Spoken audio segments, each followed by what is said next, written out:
ô combien nombreux rapporteurs et rapporteurs, 11 en plus du temps de parole de la ministre et des 9 heures auxquelles aura droit La République En Marche, dont nous connaissons maintenant tous les détails de la pensée sur le sujet, mais ça ne fait pas trop. Nous voici appelés à discuter d'une loi, peut-être la seule qu'on aura discutée sur ce thème pendant cette mandature, sur le climat. L'ampleur du sujet mérite d'abord méditation sur la nature de la réponse qui est attendue de la représentation nationale lorsqu'on l'interroge. Car si le climat s'intègre dans la géographie, il en est partie prenante, pour autant, il ne connaît pas les frontières, ni les nations qu'elle délimite. Tant et si bien qu'à cette heure, conscients de la globalité du problème qui nous est posé, nous ne délibérons pas tant en députés du peuple français qu'en députés du peuple humain. Notre délibération aura une influence, un impact direct, non pas seulement sur nos compatriotes, mais sur l'humanité tout entière, parce que les uns dépendant des autres, nous sommes définitivement instruits du fait que l'espèce humaine est une et indivisible en réalité dans l'écosystème dans lequel elle s'intègre, qui lui-même est un et indivisible, et que s'il est probable que les araignées, les abeilles et les vers de terre puissent vivre dans d'autres écosystèmes sans êtres humains, il est absolument certain que les êtres humains, eux, ne peuvent vivre dans aucun autre écosystème que celui où ces bêtes se trouvent. Nous n'allons pas prétendre avoir quelque monopole que ce soit de la conscience écologique au moment où nous rejetterons ce texte. Nous croyons que dorénavant, tous les partis sont préoccupés du contexte écologique, tous sans exception. La discussion ne porte donc pas sur le fait de savoir qui l'est plus ou moins, mais de savoir comment on l'est. C'est bien sûr, à nos yeux, une discussion qui a un fondamental idéologique absolument certain. Car au fond, nous discutons de la façon dont s'organise la société humaine et la forme qu'elle prend dans sa relation à la nature. Mais ce n'est pas sur ce terrain qu'a lieu le débat législatif. Il a lieu sur le terrain de la comparaison des mesures concrètes. Le concret est, à nos yeux, le sel le plus révolutionnaire qu'on puisse mettre dans la cuisine politique aujourd'hui. Nous allons rejeter cette proposition parce qu'elle ne comporte pas les mesures concrètes indispensables qui sont à notre portée et que vous avez décidé de ne pas prendre. Ce qui compte, c'est moins ce que vous proposez de faire que ce que vous décidez de ne pas faire, qui se trouve dans ce texte. Comment peut-on faire une loi sur le climat sans dire un mot du moratoire sur les accords internationaux tels que CETA, JEFTA, Mercosur, qui sont des invitations surpuissantes au saccage de la planète? Comment peut-on faire une loi sur le climat et la réduction des émissions de gaz à effet de serre sans un plan pour le ferroviaire à qui il manque 3 milliards par an? Et de même, sans interdiction d'agrandir les aéroports, car les 3 que vous avez prévu de limiter, de toute façon, se fichent bien de la réglementation que vous êtes en train de proposer. Comment peut-on faire une loi sur le climat et la réduction des émissions de gaz à effet de serre sans interdiction de location des passoires thermiques que sont tant de logements? Comment peut-on le faire sans abolition de la publicité sur les produits polluants? Comment peut-on le faire sans un mot sur le 100% renouvelable? Comment peut-on le faire alors même que les représentants de ce gouvernement n'étaient pas présents le jour du jugement à propos du permis sur la montagne d'or? J'en passe, et sans doute des pires. Tant et si bien que non pas moi, Mélenchon, ni les Insoumis, qui ont tous signé une pétition pour demander une véritable loi sur le changement climatique, mais ceux-là même que vous aviez convoqués, c'est-à-dire les citoyens de la Convention, vous ont donné 2,5 comme note sur 10, à propos des conclusions auxquelles vous êtes arrivés. Et enfin, cette loi a été jugée insuffisante par 110 organisations écologistes, plus le Haut Conseil pour le climat. Ce qui est insuffisant en matière écologique est sans doute inutile, mais après tout, pourquoi pas? Mais surtout, c'est dangereux. Ne pas être à l'heure, c'est dangereux.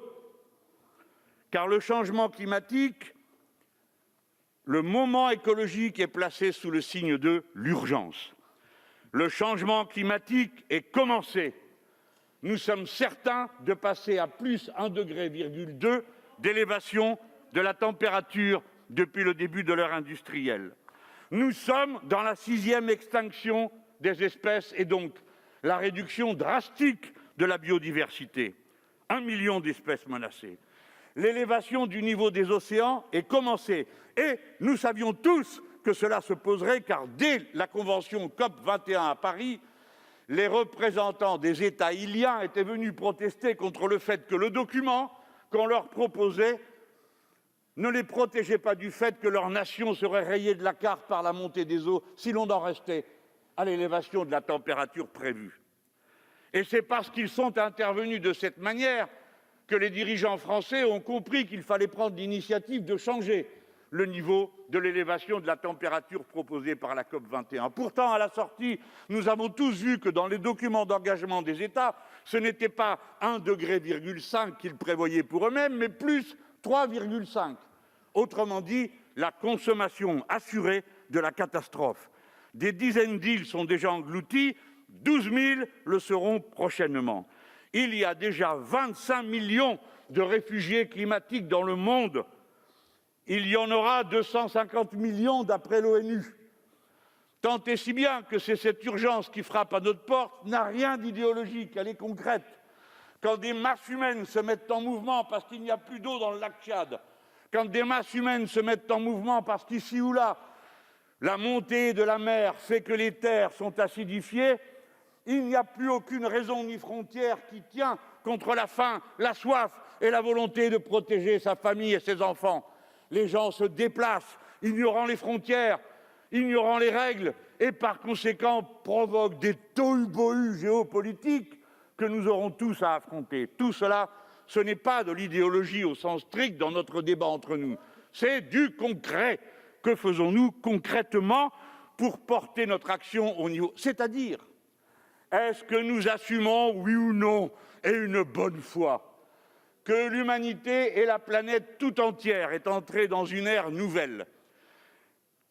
Le grand homme qu'est Paul Crutzen, qui est mort il y a peu, avait, dans les années 80, provoqué la première convention mondiale qui ait impliqué toute l'humanité à propos des dioxydes d'azote, qui faisaient des trous dans la couche d'ozone, et c'est la première fois que tout le monde s'est accordé pour prendre des mesures pour empêcher que ce trou n'aille plus au-delà. On a vaincu cette difficulté, et dorénavant on nous dit que ce trou se réduit. Le problème n'est pas réglé, mais il est en voie de bonne évolution. Paul Crutzen avait proposé cette définition de l'ère actuelle comme ère de l'Anthropocène. Les premières fois que ce mot a été utilisé, il provoquait beaucoup de surprises. Parce qu'après le Pléistocène, l'Anthropocène. D'aucuns disent qu'il ne faut pas l'appeler Anthropocène parce que ce qui serait en cause, ce n'est pas l'être humain, mais le régime économique dans lequel il vit, c'est-à-dire le capitalisme. Je prends l'Anthropocène à la mémoire de Paul Crutzen et de son travail, et qui commençait par le fait que, comme dans la numérotation des anglo-saxons, on calcule dorénavant les résultats des examens que l'on fait au carbone 14 d'après une date considérée comme BP, Before Present. Le Present, c'est l'année 1950, où on a pu constater pour la première fois une quantité de matériel radioactif présent à la surface de la planète, en quantité qui en modifiait en quelque sorte la minuscule particule supérieure et nous faisait entrer dans une nouvelle ère. Depuis, on a vu qu'il n'y avait pas que les produits radioactifs. Peut-être serons-nous l'ère des ailes de poulet, parce que 80% des oiseaux qui vivent sur Terre aujourd'hui sont des poulets ou des canards d'élevage. Tant et si bien qu'un scientifique a proposé qu'on appelle ça l'ère du poulet. Mais on pourrait aussi bien citer le plastique, que l'on retrouve dorénavant dans à peu près tout, et notamment dans la mer en très grande quantité, mais jusque dans le corps des êtres humains, et en particulier des êtres humains à naître. Tel est le present, l'empreinte humaine dans la géologie. Elle est absolument incroyable. Le poids de ce que les êtres humains ont fabriqué surpasse désormais celui de tous les êtres vivants. Le plastique qui est produit pèse 2 fois plus que l'ensemble des animaux vivant à la surface de la planète. L'être humain est dorénavant une force d'érosion et de transformation de la géologie plus grande que n'importe quelle autre force de la nature. Le vent, la pluie, les rivières, les fleuves, la mer. L'être humain est donc entièrement, radicalement, absolument responsable de son destin, comme l'annonçait dans le livre de la dignité de l'homme Pic de la Mirandole et les fondateurs de l'humanisme, qui disaient « Ne comptez pas sur la Providence pour régler vos destins, comptez sur vous-même, votre intelligence, parce que c'est tout ce que vous avez pour faire face aux situations. » Nous sommes en train de franchir des points de bas. Je suis heureux de l'hilarité et l'enthousiasme que ça déclenche chez mon collègue, parce qu'il est bon de rire dans les cimetières. Nous sommes entrés dans le moment de bascule. Les moments de bascule sont ceux des 10 prochaines années qui arrivent. Certains phénomènes sont irréversibles, nous n'y pouvons plus rien.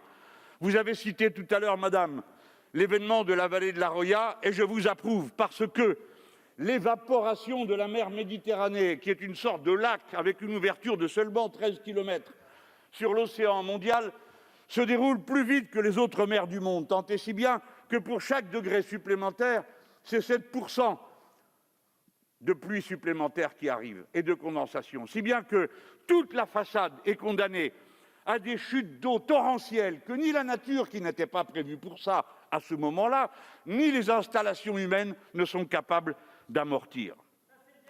Le moment de bascule, ça vient, attendez, en 2022, votez pour moi et vous l'aurez tout de suite. Oui, mais alors, je vais vous signaler un détail qui a l'air de vous échapper. On me demande où est l'ordonnance Mélenchon sur le climat. Je vous signale un détail qui a l'air de vous échapper. Je suis dans l'opposition, mais je ne demande qu'à gouverner, à ce que vous vous en alliez. Hein. Pas tous, je vous aime bien. Mais à changer de ligne politique et garder votre humour à 2 balles pour vos foires.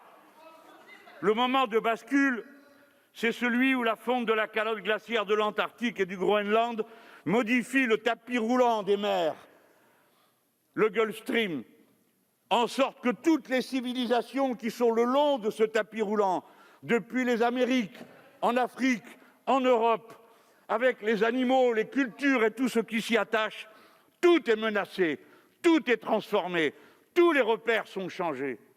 Que se produira-t-il ? Un ami géologue à qui je demandais où était passé le Doubs, là où il a disparu, m'a dit « il est là-dessous ». Et puis, on parle et je lui dis « alors, qu'est-ce que tu me recommanderais de faire ? Est-ce qu'il faut interdire l'imperméabilisation des sols ?» Il me dit « oui, pourquoi pas, mais écoute bien, nous sommes entrés dans une phase où pendant peut-être 1 décennie ou 2, tous les paramètres seront incertains. Nous entrons donc dans l'ère de l'incertitude quant à la décision. C'est pourquoi le principe de précaution doit nécessairement s'appliquer avec plus de vigueur peut-être que dans le passé, et par conséquent, toutes les mesures de protection mutuelle, d'entraide et de précaution doivent être déployées et évidemment discutées, car il n'est même pas certain qu'elles suffisent. Le déplacement de la mousson ouest africaine et indienne vont mettre en mouvement des millions de personnes, à qui, sauf à les condamner à mort, il faudra bien aussi proposer une autre issue. Mais c'est le moment de dire que ce que nous défendons, ce n'est pas la nature. La nature se passe de nous. Tel qu'il est, l'univers continuera de rouler dans le silence glacé de son infinitude et les terres, les planètes y évoluer. Il y aura d'autres animaux, sans doute, Ce que nous défendons, ce n'est donc pas la nature, c'est l'écosystème compatible avec l'être humain.